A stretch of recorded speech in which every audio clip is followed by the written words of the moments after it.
तो हम बात कर रहे हैं कोरोना वैक्सीन के काउंटडाउन की, कैसे कोरोना वैक्सीन की दिशा में लगातार प्रयास हो रहे हैं और दुनिया के अलग अलग देश भी अलग अलग स्टेज पर पहुंच रहे हैं और बहुत अच्छी उम्मीद लग रही है कि जल्द ही कोई पॉजिटिव न्यूज इसके बारे में आ जाएगी प्रैक्टिकल तौर पर। क्योंकि लगातार देखिए हम अलग अलग स्टेज की बात भी आप तक बताते रहे हैं, लेकिन अब कम से कम ऐसी स्थिति आ गई है, ऐसे ऐसे स्टेज पर कोरोना वैक्सीन की जो तैयारी है वो पहुंच गई है कि वैक्सीन कभी भी बन सकती है। इस पर चर्चा करने के लिए मेरे साथ तीन खास मेहमान मौजूद हैं और सईद अंसार सईद भी मेरे साथ मौजूद है। सलीम अंसार सईद जो कि डायरेक्टर हैं जेनरिक आर्ट मेडिसिन के, वो भी मेरे साथ मौजूद है। सलीम साहब, अगर इस वक्त कोरोना वैक्सीन को लेकर के हम बात करें, चाहे वो इंडिया की करें या फिर बाहर की बात करें, विदेशों में जहां तक भी अभी तक जिस स्टेज पर पहुंची है, कई सवाल हैं। सरकार इस पर मदद करेगी, सरकार वैक्सीन मुहैया कराएगी या खुद लेना पड़ेगा, इसकी कीमत क्या होगी क्या नहीं, लेकिन सबसे पहले सबको यही जानना है कि वैक्सीन आएगी कब।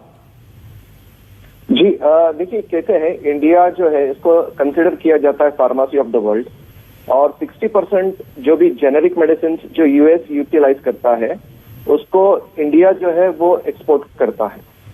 और इम्पोर्टेंट फैक्ट अगर हम देखोगे आप 65% जो वैक्सीन हैं अक्रॉस द वर्ल्ड, जैसे कि अफ्रीका है, यूरोप है और साउथ एशिया के जो पार्ट है उसको भी इंडिया से ही सप्लाई किया जाता है। तो मोस्ट इम्पोर्टेंट मैं आपको आपके जरिए से ये बताना चाह रहा हूँ कि बहुत सारे जो भी एडवांस कंट्रीज हैं वो इंडिया के कनेक्ट में है, क्योंकि जैसे कि मैंने बताया 65% इंडिया में मैन्युफैक्चरिंग होता है। तो स्केल्ड अप करने के लिए और मैन्युफैक्चर करने के लिए इंडिया के इतना बड़ा प्लेटफॉर्म आज की पूरे वर्ल्ड में कहीं पर भी नहीं है। तो उम्मीद यही है कि आने वाले एक महीने के अंदर ये वैक्सीन पूरी वर्ल्ड में इंडिया में मैन्युफैक्चर्ड होके इसको आगे सप्लाई डिस्ट्रीब्यूशन हो जाएगा। सर, ये बहुत बड़ी बात आप कह रहे हैं, लेकिन इसकी बुनियाद क्या है? जरा अगर मैं आप ये बता पाए कि किस बेसिस पे आप ये बात कर रहे हैं, क्योंकि अगर ऐसा होता है तो एक तरह से इस मामले में वर्ल्ड लीडर बनेगा इंडिया अगर वैक्सीन लॉन्च कर देता है, क्योंकि पूरी दुनिया को इस वक्त इसकी जरूरत है।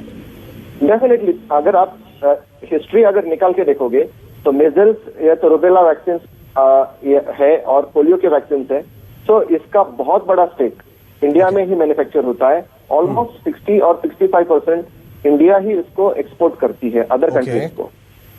तो ये बेसिस पे ये बताया जा रहा है कि जो इंडिया में फैकल्टी और फैसिलिटीज है, और जैसे मैंने बताया इंडिया जो है ये फार्मेसी ऑफ द वर्ल्ड कहलाती है, तो इंडिया में बहुत बड़ी अपॉर्चुनिटी है आज हमारे लिए। चलिए, एक बहुत बड़ी बात, बहुत बड़ा दावा कर रहे हैं। एमसी मिश्रा सर भी मेरे साथ मौजूद है, सैयद अब्बास भी लगातार मेरे साथ मौजूद है, उन दोनों से भी हम इस पर चर्चा करेंगे और आप जो बात कह रहे हैं उस पर जवाब लेंगे, लेकिन एक और छोटे से ब्रेक के बाद।